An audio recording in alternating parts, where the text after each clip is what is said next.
by now we know differentiation very well. We know what derivative means, and we also know how it is linked to slopes and rates of change. But you may have noticed one very annoying thing, that whenever we want to find the derivative of a function, we have to apply the definition. And it quickly becomes cumbersome because every time you do so, you have to calculate a limit which may not exist also.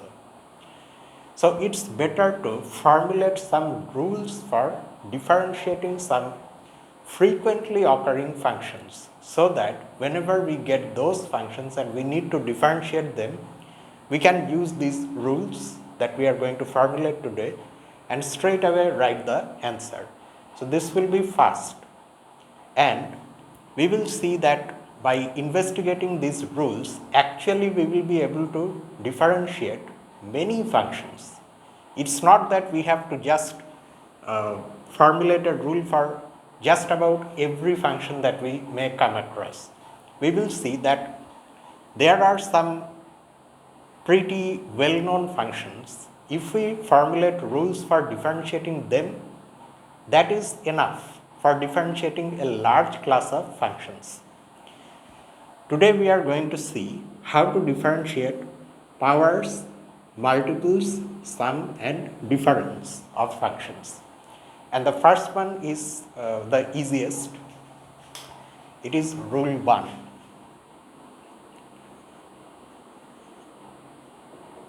It is that the derivative of any constant function is 0 if C is a constant, then its derivative is 0. C is a constant means C is a real number. It can be any real number. And in fact, examples have also been given.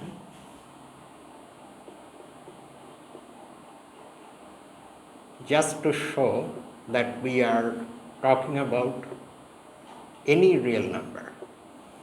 For example, the derivative of the constant 8 is 0.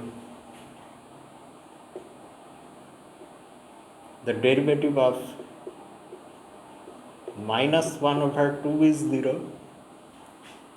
Just like that, it's not necessary to have the constant always a rational number. It can be an irrational number as well. Okay, it does not matter what this constant is. If it is a constant, it is not changing when the variable x is changing, then its derivative is 0. So let's now prove this rule. It's going to be extremely easy, but still it needs a proof because it's a general statement. So we do the proof here. Proof means here of course we have to apply the definition and see that we will get 0. That limit will exist and it will be equal to 0. We have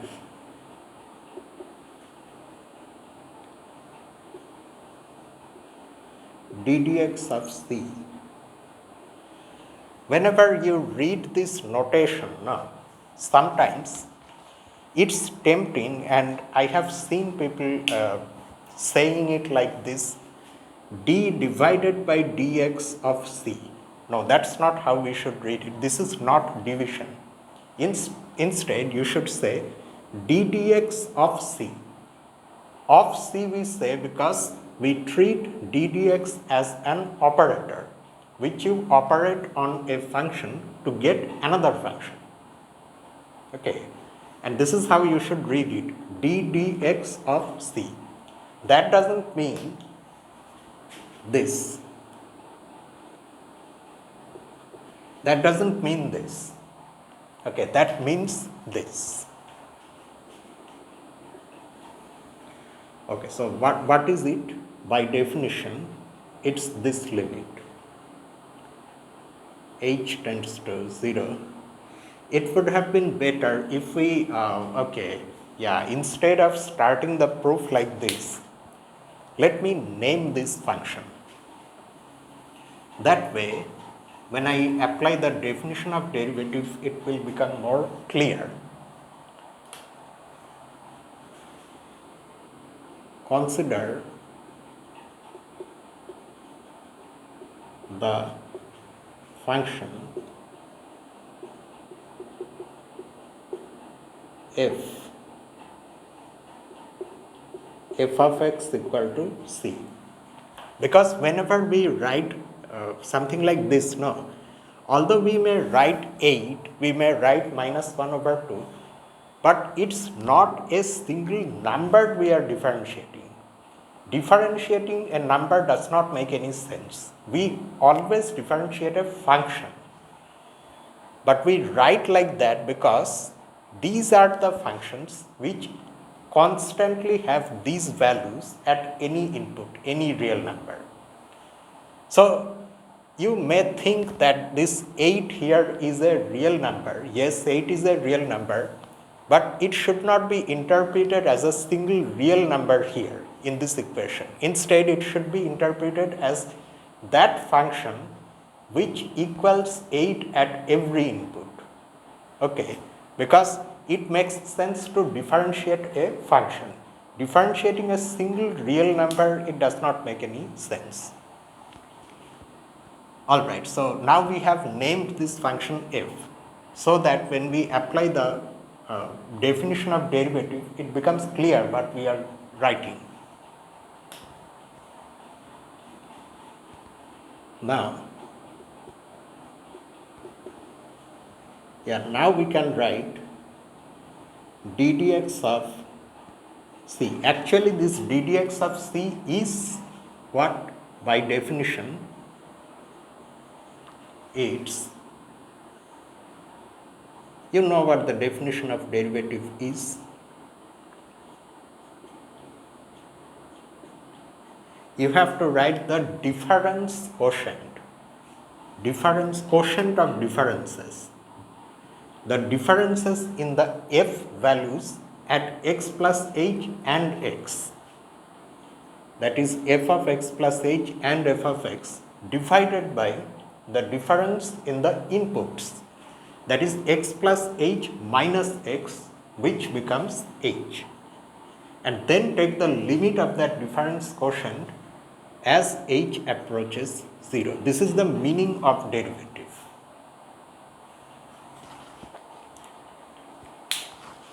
If instead of writing c, you really use this name of the function, you should write f here.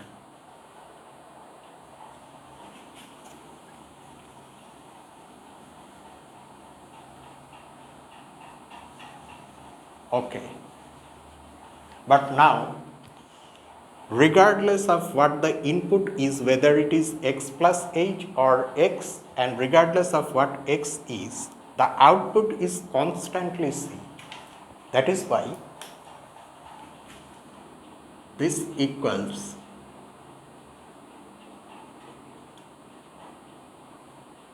c minus c divided by h, and that is 0. So this is nothing but 0. That's how we know that the derivative of any constant is 0. And again, note that you see this is a very subtle point which is easy to overlook. This should not be interpreted as a single real number. It is the function which is constantly c. It's a constant function which, when you differentiate with respect to its independent variable, you always get 0. Okay, so that's the proof. Next and then comes rule 2. This is also very important. This rule 2 is the power rule. You can name these rules. I think the book has given names to these rules, but for some reason I forgot to write those names. You can call this rule 1, the derivative of a constant is 0. The rule 2 is the power rule. If n is a positive integer, that means n can be 1 or 2 or any other higher value, then the derivative of x to the power n with respect to x, instead of saying ddx of x to the power n, you can also say the derivative of x to the power n with respect to x is n times x to the power n minus 1. One thing you should keep in mind, you should never forget that this n is a positive integer. It's not a negative integer or fraction, or those things we are not talking about here. Okay, if n is a positive integer, then the derivative is this. And I think immediately some examples come immediately after the rule, and then the proof comes. The authors want to familiarize with us with these rules by using examples, and once we understand what the rule really means in these examples, specific cases, then only we go for proof. This is a nice way of presenting these things. And examples, of course, the first few values of n will be considered. So this is example 2.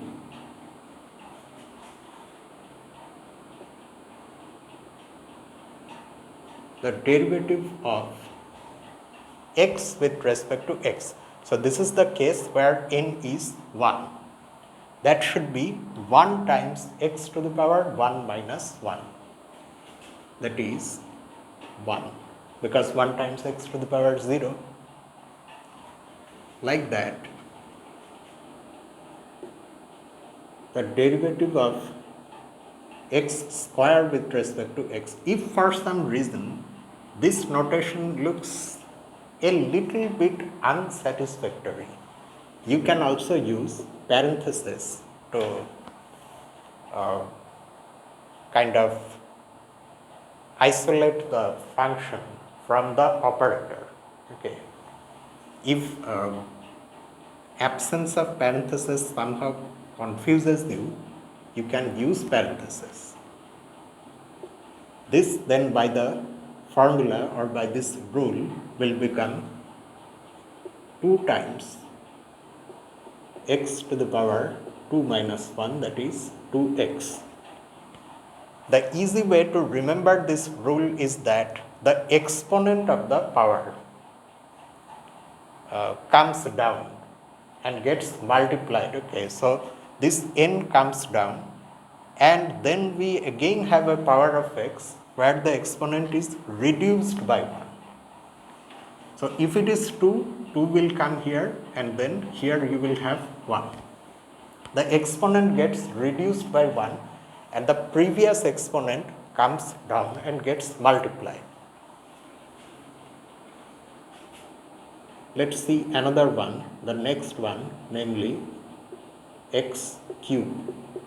The exponent comes down and gets multiplied with the previous lower power. This is the third power of x. The second power is x square. Okay, 3 minus 1 is 2. Alright. So these are some examples which make it clear what this rule is. Now let's see the proof.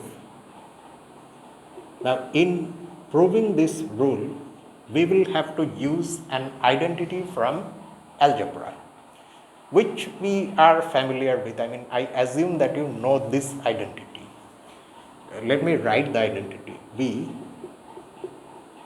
will use the following identity from algebra. If A and B are real numbers,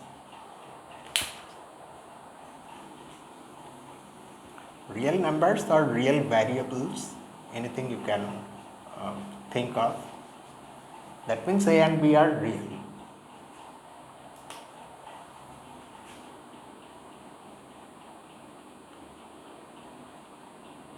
And n is a positive integer,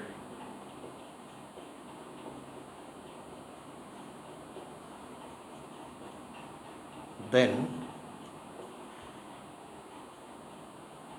the nth power of A minus the nth power of B is equal to A minus B times A to the power n minus 1 plus, now the exponents of A will get reduced by 1 in each term, and the exponent of B will get increased by 1, as if an exponent is getting transferred from A to B.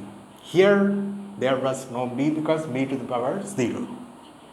N minus 1 lost a 1 and that 1 went to B, making it B to the power 1.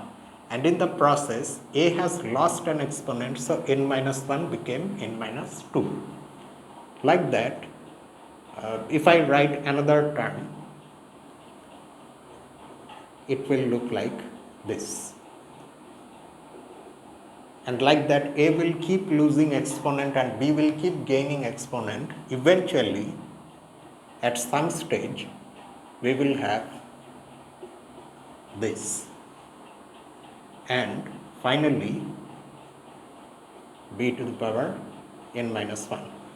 In this process of gaining and losing, note that the sum of the exponents remains n minus 1. Here we have n minus 1, that's just only one exponent. Here we have n minus 2 and 1. So if you add them, you get n minus 1. Similarly, here also n minus 3 plus 2 is n minus 1. 1 plus n minus 2 is n minus 1, and here we just have n minus 1. So this identity, which I think you are familiar with from algebra, is going to be used in proving this differentiation rule. Now, if you are somehow not familiar with this identity, you can take special values of n. Okay, let me just digress for a moment. And so this is not a part of the proof. Suppose I take n equal to 1. What happens in that case? The left hand side becomes just a minus b. What about the right hand side? You see, these things should be carefully interpreted. You should note that depending on what n actually is, we will have some terms here. Let's just see one thing about this second factor, which is large, not the a minus b factor. How many terms are there in this sum? Let's just figure that out first. How shall we start our counting? Let us start our counting from the second term here by looking at the exponents of b, okay, in the powers of b. Here we have 1. So this is, say, in my counting scheme, this is the first term. Ignoring this one, a to the power n minus 1 for a moment. Say in my counting, I first count this one and I have 1. So 1 term.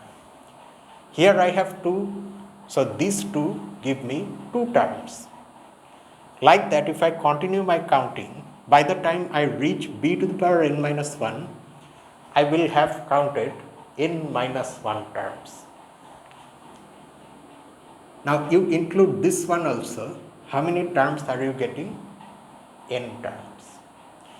So there are n number of terms in this sum when your n is n here. So now your n is 1. So there should be only one term here. And what will be that term? That term will be simply 1. Why? Because you have 1 here. A to the power 1 minus 1 is a to the power 0, that is 1. And because you should have only one term, here itself this sum ends.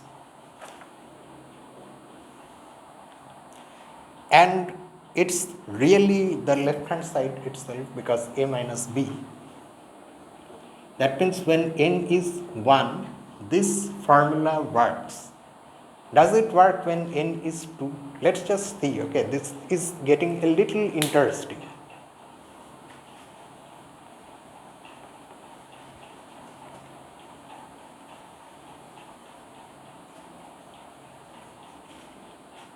In fact, when we take n equal to 2, we get a familiar formula that all of us know. I am sure about that. So when n is 2, the left hand side is a square minus b square. Probably now this rings a bell with you. This should be equal to a minus b, but let's not be hasty. Let's go systematically. Now what should this factor be? Now my n is 2. So there should be 2 terms in this entire factor. And it will start with a to the power 2 minus 1. Of course, what will be the next one? Plus a to the power 2 minus 2 times b to the power 1. That's it. There should be 2 factors, so this is all. Now if you look carefully, this one is simply a, and here a won't survive because a to the power 0 will become 1. B, however, is present. So you get back your familiar formula that a square minus b square is a minus b times a plus b. And let's see one more. A cube minus b cube. Now this identity you may be familiar with, okay, from algebra. It doesn't immediately come, but once one starts looking at cubes and related formulas, one gets something like this. A minus b. So what should our this second factor be in this case? Because now n is 3, it should have 3 terms. Let's start. A to the power 3 minus 1 plus, we just simply blindly apply this, okay. A to the power 3 minus 2 times b plus a to the power 3 minus 3 times b square, and that's all because there should be 3 terms.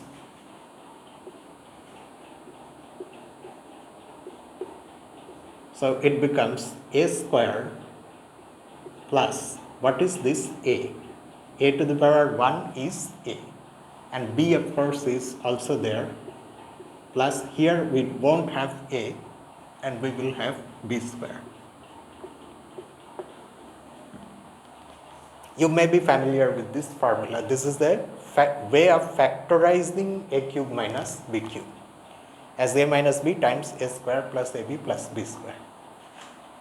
For general n, this is the formula.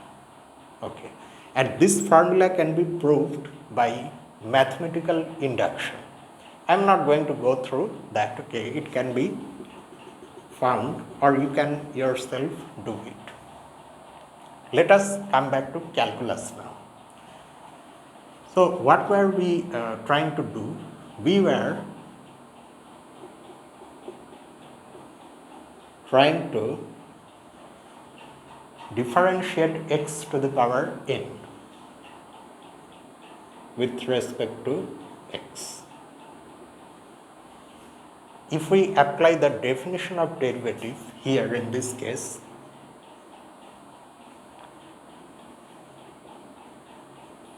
if you want, you can also name this function x to the power n just like how we named that constant function, but I don't think it's needed now because you have got the idea what to do.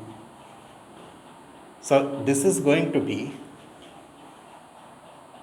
the image of this function, the image of x plus h under this function, that is x plus h to the power n minus the image of x under this function divided by h, and limit as h approaches 0. So if you would have named this function f, this would be f of x plus h and this would be f of x. Okay. Now do you see why we need this formula? Because now we are going to use this identity to factorize this something to the power n minus something to the power n.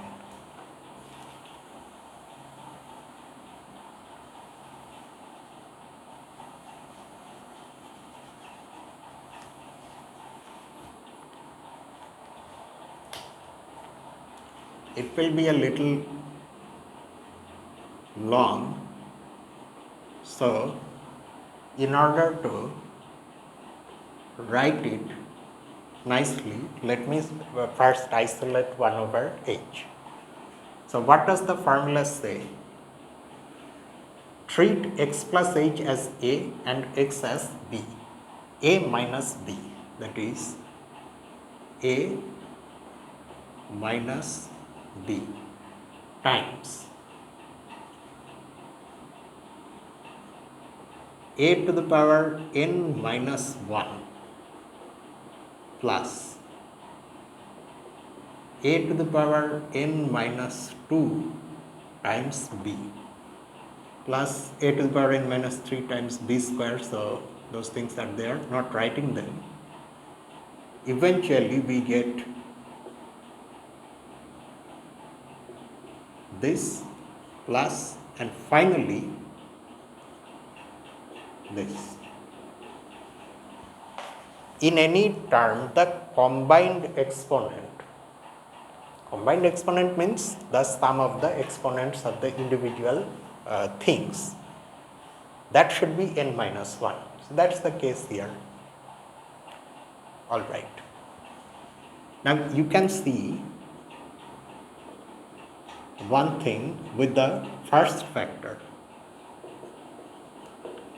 After cancellation, it becomes h. The other things we have to write once more.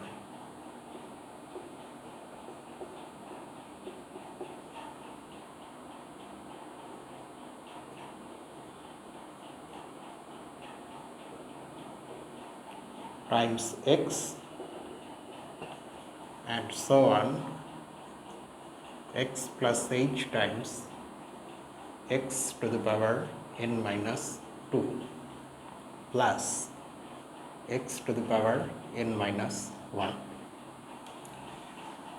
So h will get cancelled with h, and why is that so? Because h is approaching 0, not equal to 0, and in fact that's why we were able to put h in the denominator in the first place. So the problem that we initially had by having h as denominator is no longer there with us after this cancellation. So we will now have limit h approaching 0 plus n minus 2, 1 less here one more here. That's the pattern.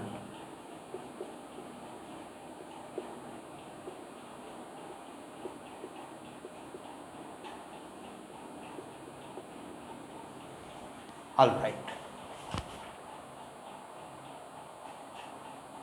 Now there is no problem in putting h equal to 0, although h is not 0, but we are still able to put h equal to 0 and get the limit. Why? By what is our justification for that? If you recall, we have already come across a result on limits which tells us that if we have, you may remember this, if you have a polynomial function p of x, and suppose that c is any real number, then this limit can be evaluated by simply substituting c for x in the polynomial. Is this entire thing a polynomial in h? Yes. How? Well, you can expand these individual powers. Here there is nothing to expand. I mean, x plus h is simply x plus h, but the higher powers can be expanded using the binomial theorem. Once you do those expansions, of course, powers of h, powers of x, everything will come. And then you also multiply the expanded polynomials by x and other powers of x that appear in these terms. After you do all those things, the end result has some terms. It's a sum. And in this sum, each term has some powers of x and some powers of h. So obviously this is a polynomial in h. It's also a polynomial in x, but since h is varying and x is arbitrary but still fixed, so we treat it as a polynomial function in h. If we call this, say, p of h, say we call this entire thing this polynomial in h, and h is approaching 0, then by this rule coming from the limit chapter, the limit should be p of 0. That is, you can put 0 in place of h, and that whatever you are going to get, that will be the limit. Now, what shall we get? That's the question. We can put h equal to 0, then we are going to get, see, the first term is going to give us or is x to the power n minus 1. What shall we get from this? X to the power n minus 2 times x. This one will be x times x to the power n minus 2, and the last one doesn't even have h. It is constant with respect to h, so it will be itself. That means ultimately we are getting just this. You see, whatever we have said so far about this entire thing, now it's easy to see why all the exponents should be n minus 1. Remember, I said that the combined exponent should be n minus 1. So things have turned out to be like this, so that actually ultimately everything is a power of x, and that's why we get all just the same thing, x to the power n minus 1. Now next comes the number of terms in this sum. How many x to the power n minus 1s do we have in this sum? We already have an answer to that, because you remember where we are coming from. It is the same as the number of terms in this sum, and that number we already have figured out to be n. So n number of such terms, and that is why this is n times x to the power n minus 1. And that's why when you differentiate x to the power n with respect to x, this is what you get. So that's the proof. It was a little longer, but of course some things will be long. Everything cannot be expected to be as easy as the constant function. But now at least you have two rules. The first of them is quite trivial. It's just that differentiating any constant function gives you 0. But this second one is non-trivial. But we won't stop here, of course. There is a rule 3 which is kind of,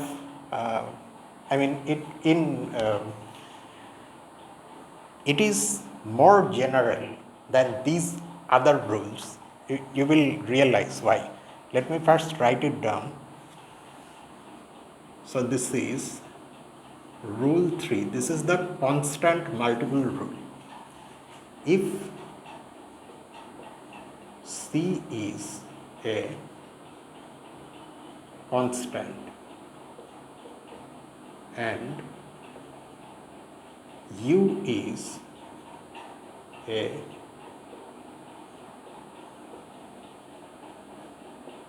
differentiable function of x, then the product of C and U, you can multiply a function by a constant, by a real number, is also differentiable.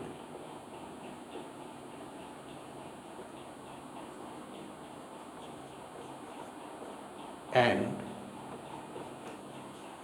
the derivative of Cu with respect to x is C times the derivative of U with respect to x. Instead of writing ddx of u, you can also write du dx. Okay, that also you can do, which is in fact more common. One more thing about, one more remark about notations. You see, whether you want to use parentheses in these cases or not, it's up to you, because there is only one function involved. Here, however, it's mandatory to use parentheses because you are differentiating this entire thing. So bound them within parentheses to indicate that fact. So this rule simply tells us that if there is a constant, that constant does not affect the differentiation process. It comes outside. And the rest, whatever else we have, that is differentiated. Okay. Now, if one combines this constant, you can name this rule constant multiple rule. Cu is a constant multiple of the differentiable function u. If you combine this constant multiple rule and this rule, then you get this next thing.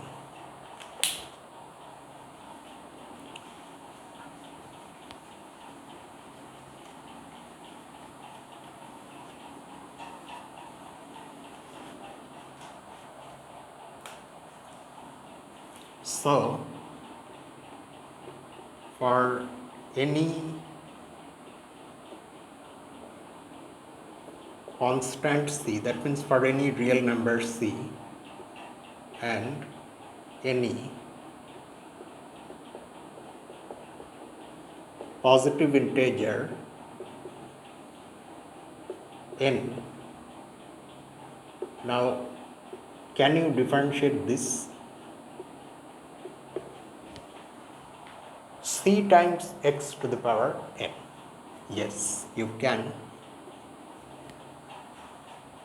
You see, I keep saying this in every situation, and I will again say this, whenever you apply a mathematical result somewhere, that result has some requirements.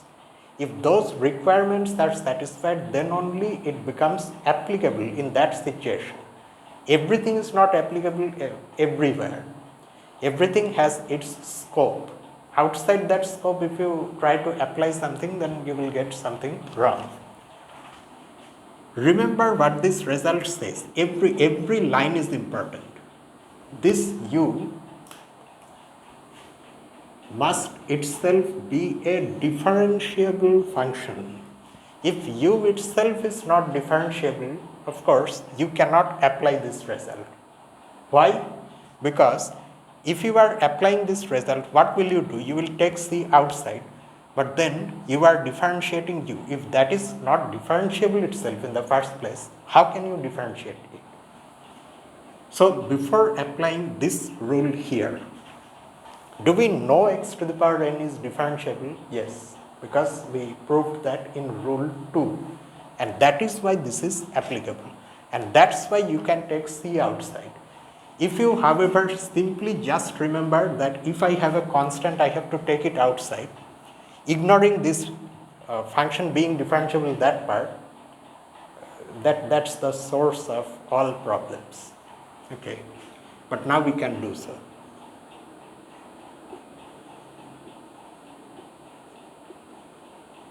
It's because of that type of ignorance, ignoring the requirements, that many things go wrong in mathematics, and people end up proving this type of things. Okay. So, at the base of such erroneous proofs, some such thing is there, that some requirement is not true, but the result nonetheless has been used erroneously, and that will give you nonsense like this. So now you know by rule 2 what this is. So you get this. So you have noticed one more thing, that the rules are not like islands in themselves. They can be combined. You can combine 2 or 3 rules to differentiate more and more complicated functions. And that is why it's enough to only formulate rules for differentiating a few types of functions. That alone will allow us to differentiate a large class of functions by this type of combinations. Okay, and there is a little example also.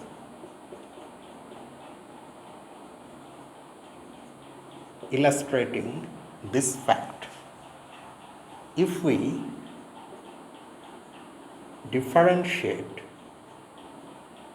3x square, now we can. First 3 comes out, but then if you want to do it directly, then you write 3 times 2 times x. So we have 6x. There is a geometric interpretation of this equation in the text, so you go and see that.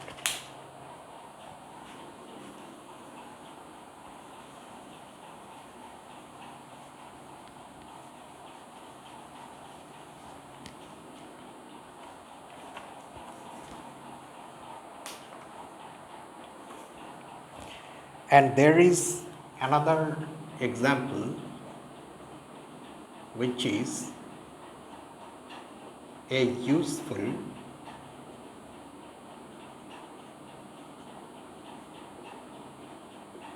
special case. Let's see what this is. If u is a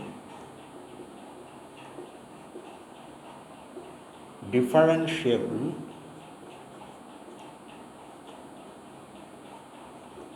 function of x, then so is minus u,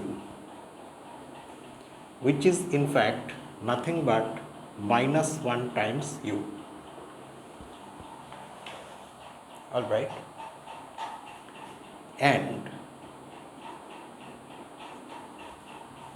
why? Well, that comes from this rule itself that we mentioned just now, that c times any differentiable function is also a differentiable function by that rule with minus 1 in place of c. And what shall we get if we differentiate minus c?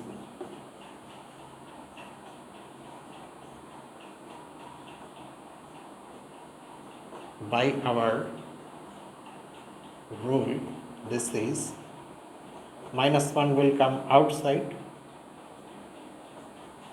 and so it will simply be minus d dx of u. So the derivative of minus u with respect to x is the minus of the derivative of u with respect to x. So now we are going to prove it. I said that this rule is kind of more general than the first two rules because it involves a general differentiable function u, not some specific function. And that's why it has a large range of applicability. I mean, in place of u, you can take just any differentiable function. But now let's see the proof.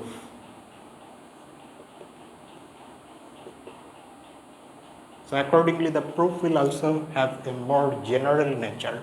It is given that u is differentiable since u is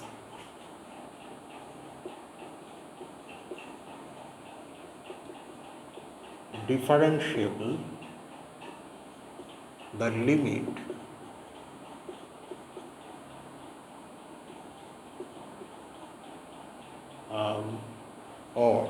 hold on. I should have written the derivative notation first. Let me write du dx. Doesn't feel good to always write d dx of u.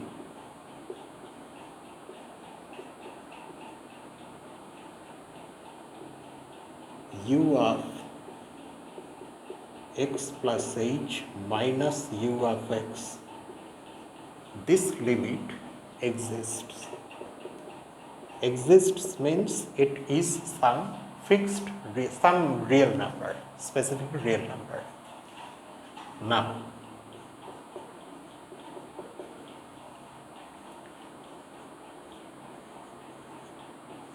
we want to see whether this exists, and simultaneously, if it exists, what it is. That also we want to see.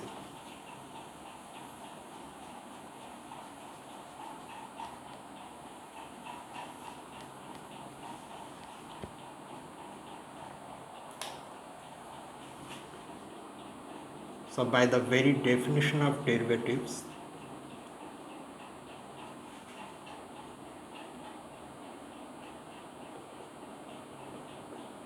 minus cu of x. You do understand what the meaning of this function is, right? When you evaluate the function cu at an input x, this is what it means. It is the product of the real number c and the value of the function u at x. That is why we have this.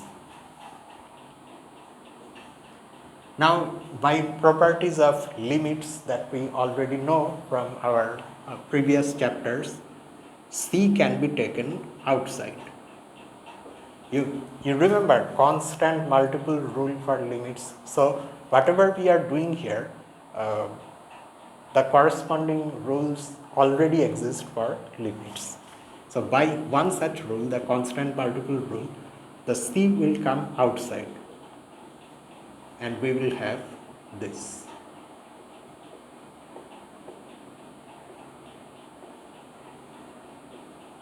And one more thing, again, you see, the constant multiple rule for limit requires that the limit exists.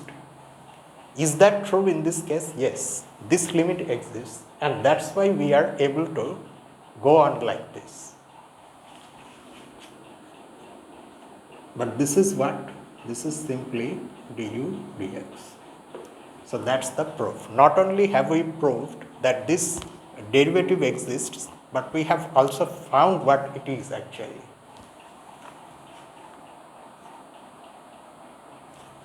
And next comes another rule, rule 4, the sum rule, which also has a general nature like this one. If u and v are, so now we have two general functions, two not necessarily distinct, they may be the same function.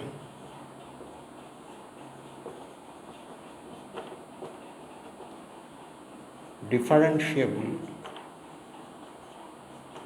functions of x, then their sum u plus v is also differentiable.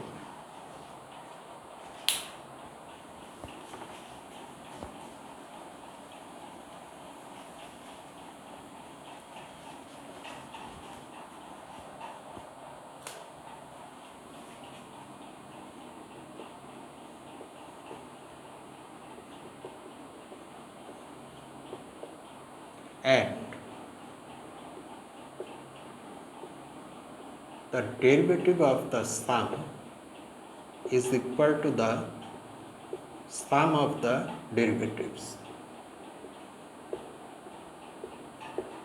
This kind of way of saying these things in words, no, sometimes these themselves become a problem. If you kind of, this sounds like some kind of hymn. The derivative of the sum is equal to the sum of the derivatives. Without understanding anything, some people will try to memorize this by saying again and again, the derivative of the sum is the sum of derivatives. And in doing so, if something goes wrong, that's it. That's the end of the story. Because after a certain amount of time, whatever that person memorizes, it will stay with them in that form. So if there is anything wrong, and if there is no understanding of why something is the way it is, then that's the source of all problems. That's why no memorization. Memorize as little as possible. Only memorize those parts that are absolutely needed. Okay. Now here also I believe examples come first and then only proof.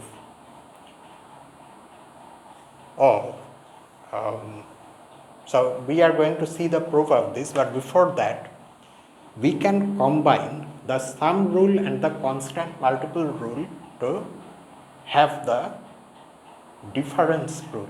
We can also consider, instead of considering the sum of u and v, the difference of u and v, u minus v. That will also be differentiable. Combining the above rule with the constant, or I have not really given any name to these rules, so let me instead refer to them by numbers. With rule 3, which is the constant multiple rule, we get the conclusion that u minus v is also differentiable. But how? How am I getting the conclusion that u minus v is differentiable? Well, this is how. You see, v is differentiable, so minus v is also differentiable. In fact, we talked about that just now. Because minus v is minus 1 times v. So by rule 3, minus v is differentiable, and by rule 4, u plus minus v thus will also be differentiable, which is in fact nothing but u minus v. And what will be the derivative of u minus v?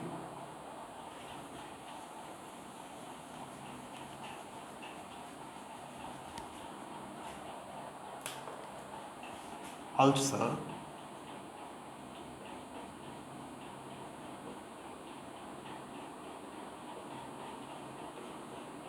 writing what u minus v really is, that is u plus minus v, if you apply the this equation to this situation, you are first of all going to get this, and then by the constant multiple rule, the minus 1 will come outside, and that way you are going to get this. So once you prove this sum rule, the difference rule is a consequence of that and the constant multiple rule.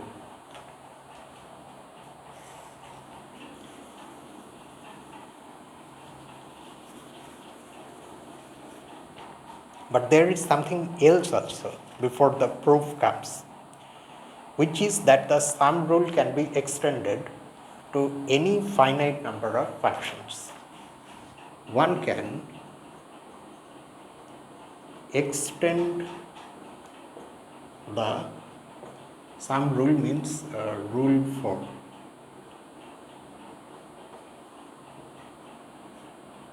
like this: if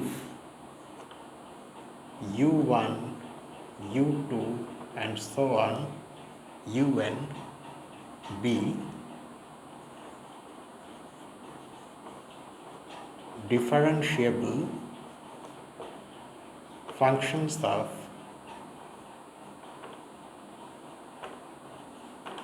x, then their sum, the sum of all of them, is also differentiable.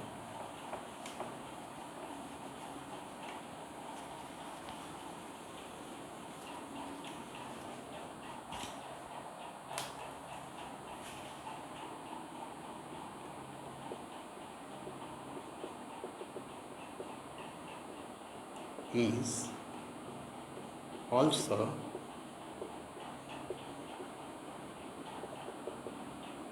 differentiable, and you can guess what this derivative will be.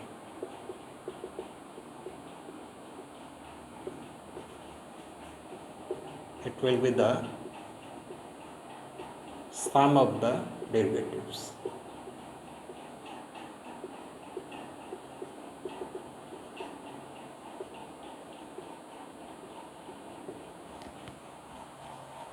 All right. So having said all these things, still before going to the proof, there is an example. This is, I think, example 5. In this, we have two parts. In part A, we have this function, x to the power 4 plus 12x. Let us differentiate this.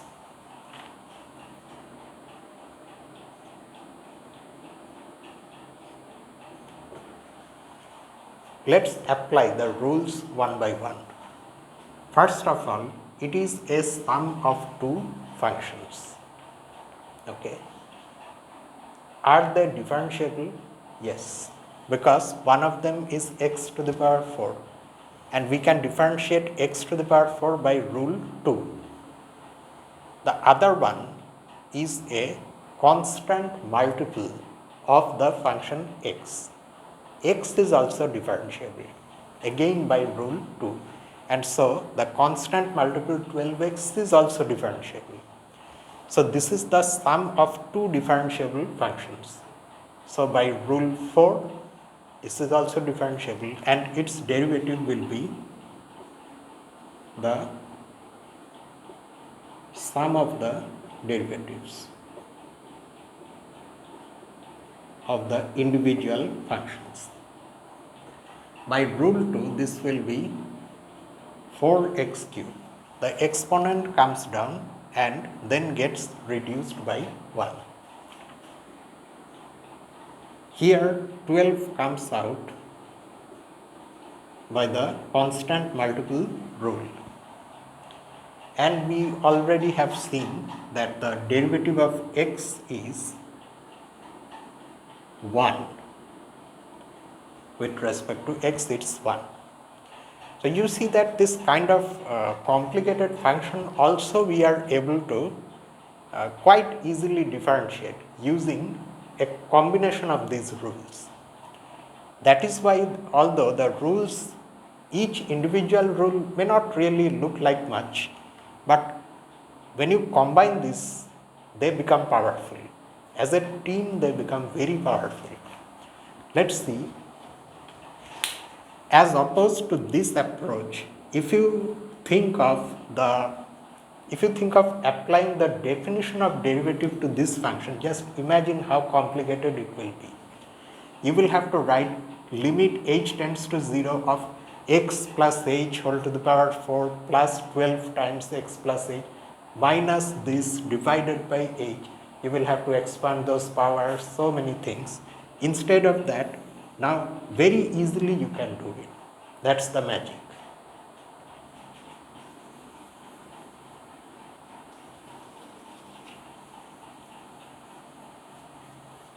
Differentiation is a process which scientists need all the time, whether they be physicists, chemists, even biologists and engineers also.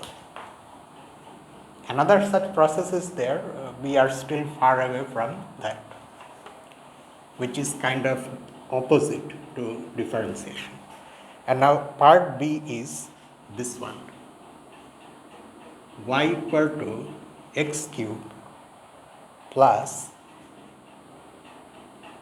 4 over 3 x squared minus 5x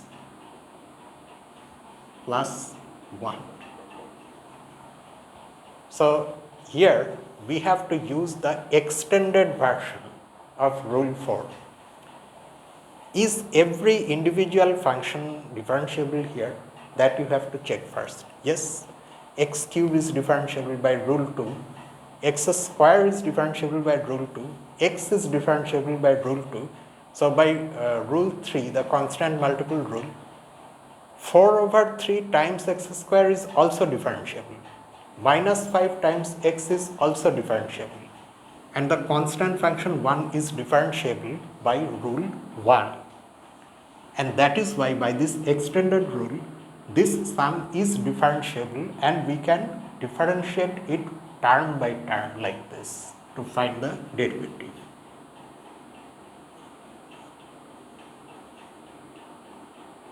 So applying just this one, we first get this. Don't get carried away in applying these rules in a hasty manner, okay? Do it in steps. Otherwise, some mistakes may happen. We are applying only this in this step, and that's what we are going to do. That's why we keep minus also inside. Plus, and we also write ddx of 1. By rule 4 or its extended version, we have this. If you want, you can write alongside by rule 4 or its extended version. Now by rule 2, the first term becomes 3x square. By rule 3, the constant multiple rule, the second term is this. Again, by the constant multiple rule, the third term is minus 5 times d dx of x. This, however, we can do here itself, it will be 0 by rule 1.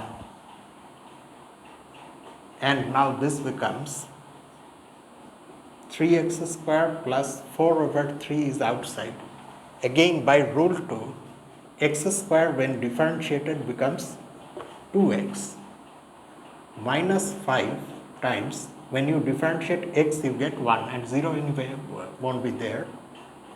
So you get 3x square plus 8 over 3x minus 5. So you see that in spite of having quite a large expression, you can still differentiate it pretty easily. And once you are well familiar with this process, you can skip steps. It's not advisable, but still after a long time you can skip steps and straight away, just from this, you can straight away write this as if it's just one step. And now can you see that you can differentiate any polynomial function, because these are polynomial functions. Does not matter how long the polynomial is, what the degree of the polynomial is. In this case it is 4, here it is 3. It can be 100 or anything larger. Does not matter. You can really quickly differentiate any polynomial function. So just by using these 4 fundamental rules, we have captured the entire class of polynomial functions. We can differentiate them now and very easily and quickly without having to go back to the actual definition of derivatives every time. That's the advantage of having these rules.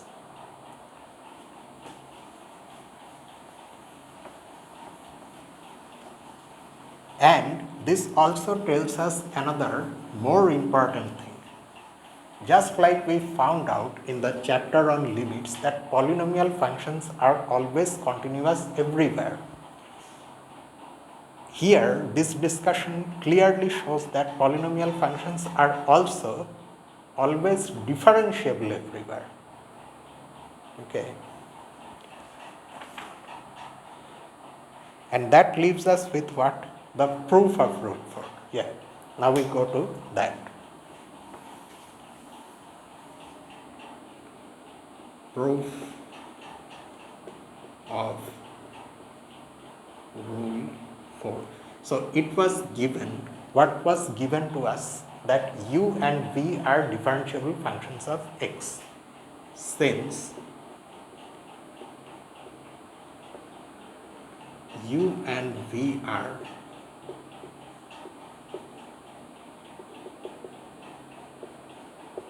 differentiable functions of x, the following limits exist.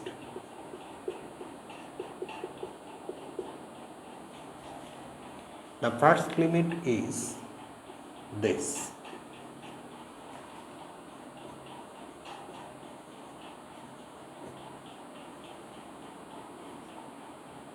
U of x plus h minus u of x divided by h, and the similar one for v also exists.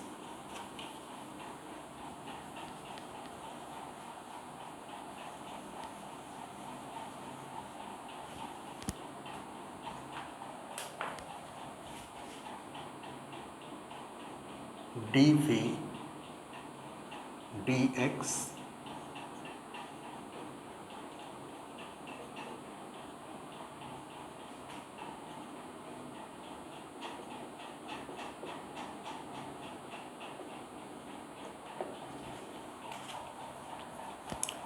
Alright. Now we want to know if u plus v is also differentiable. So accordingly, we start our verification with this derivative. We don't yet know whether it exists or not, but by definition it's this limit u plus v of x plus h. Now, I have something to say about this u plus v.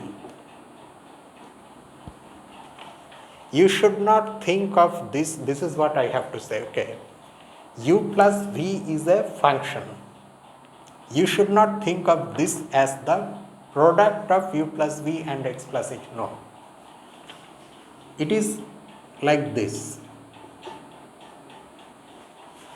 where in place of f we have the function u plus v and the input is x. Here the input is x plus h. Because we have kind of two parts of this name of the function, which is u plus v, that's why we have used parentheses to kind of keep the symbol u plus v as one symbol, okay, so that it looks like we are applying u plus v to the input x plus h. The same interpretation you have here also. So these are not products. Although when you do this kind of calculation, say you are going on doing these things, suddenly you may forget what these things are and say you end up writing ux plus uh plus vx plus vh. No, that is wrong.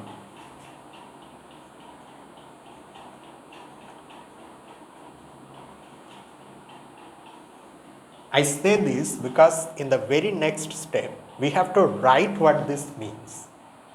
What is the meaning of u plus v?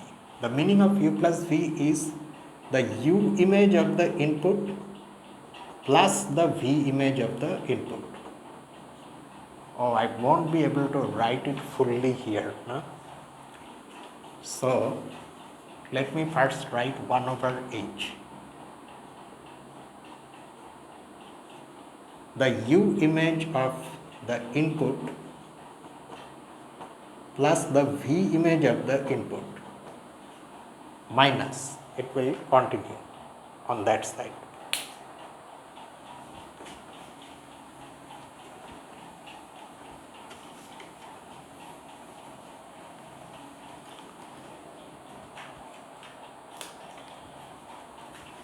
Minus, what was it?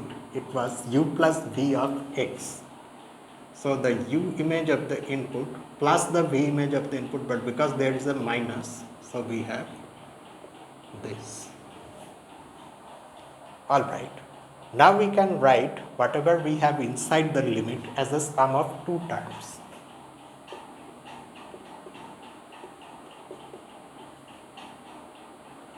U of x plus h minus u of x divided by h plus v of x plus h minus v of x divided by h. So what you are looking at here is itself a sum of two functions. One of them is this and the other one is this, and they are both functions of h. Now, in the beginning of the proof, what were the conditions we had? Namely, that this function has a limit as h approaches 0 and this one also has a limit as h approaches 0.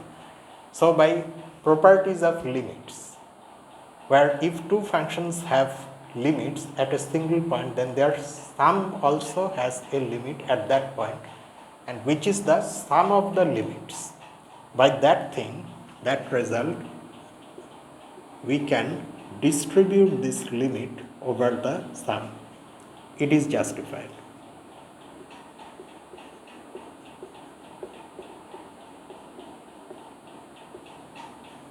By the first limit law.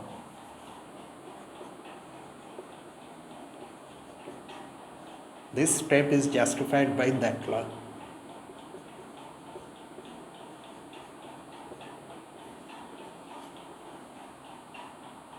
And the first limit is the derivative of u and the second limit is the derivative of v. So that's how we have shown not only that u plus v is differentiable, but that the derivative is the sum of the derivatives of u and v. So this is the proof of rule 4. Now there is a proof of the extended version of rule 4 as well in the text, which uses mathematical induction. I won't go through the details of that, which is somewhat like this, and additionally it uses mathematical induction because an arbitrary number of functions is involved. I say arbitrary because that n functions u1, u2 up to un, that n can change. So I suggest you go through the proof of it's already there in the text. There is no unusual twist in the proof, it's absolutely straightforward, and it again uses this sum property of limits there also. Okay, so I assume that we have seen this proof of the extension of property 4. And finally, let us answer a question about curves and tangents. We have already answered such questions before, but now we have an advantage.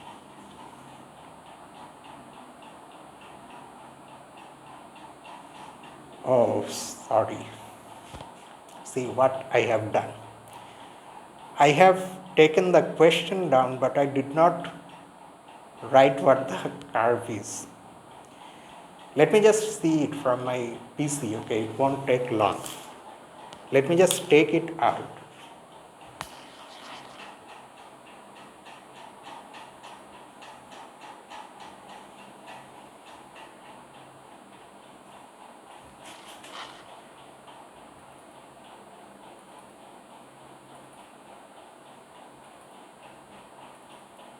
Calculus. I hope I find it quickly because the book is extremely long. Differentiation Rules 121.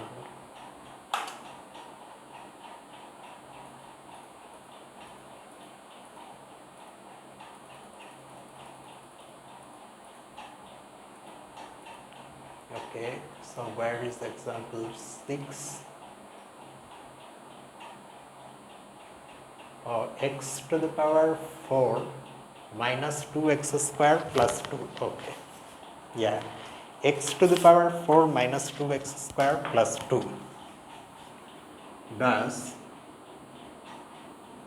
the curve y equal to x to the power 4 minus 2x square plus 2 have any horizontal tangent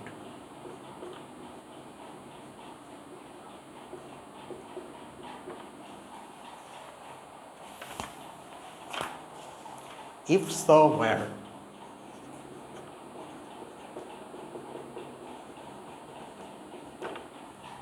That means we have to differentiate this in order to find the slope of the curve at any point.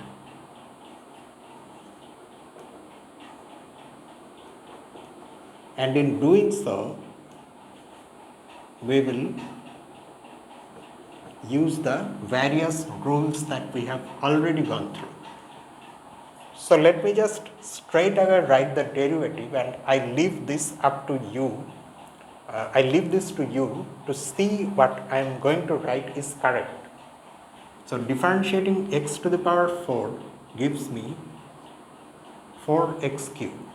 Differentiating 2x square, but there is a minus, I should not forget that. It will be 2 of course is there. Differentiating x square will give me 2x and differentiating 2 will give me 0. 4x cube minus 4x. Do you see how quick this is? How much quicker this is than applying the definition every time. So this is the derivative. For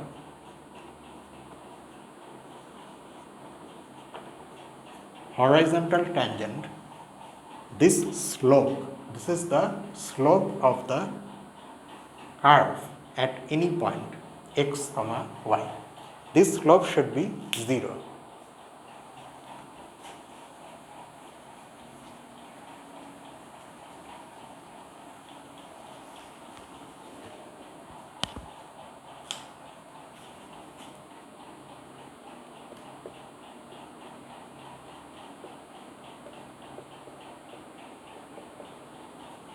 We should have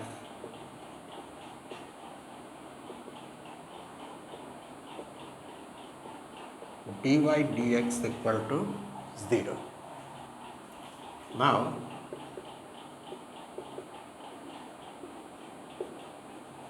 dy dx is 0 if and only if 4x cube minus 4x is 0, if and only if 4x times x square minus 1 is 0. So it seems there will be 3 points at which this will happen. If and only if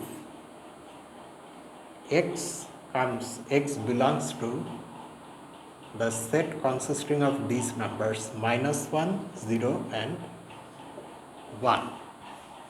At these points, at these x values, the curve will have horizontal tangents. But we have to find the corresponding y values also. So, the points where the given curve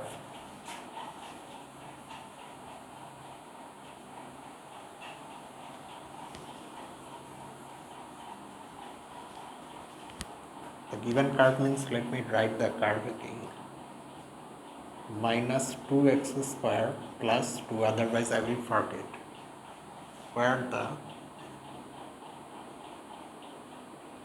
given curve has horizontal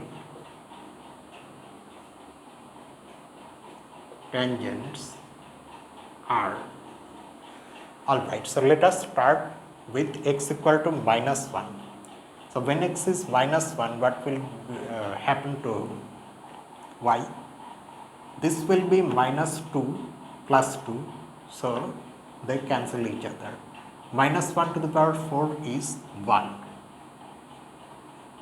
So when x is minus 1, y is 1.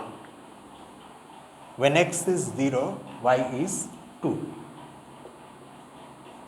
And when x is 1, also y is 1. And this is where we stop for tonight. There are other combinations of functions about whose differentiability we will discuss in the next calculus video. Like when you take the product of two differentiable functions or the quotient of two differentiable functions, are they also differentiable? If so, how can we differentiate them? Is there any formula? Yes, there are formulas. So we are going to discuss the other things in the next calculus video. And tomorrow we again have linear algebra, nilpotent operator.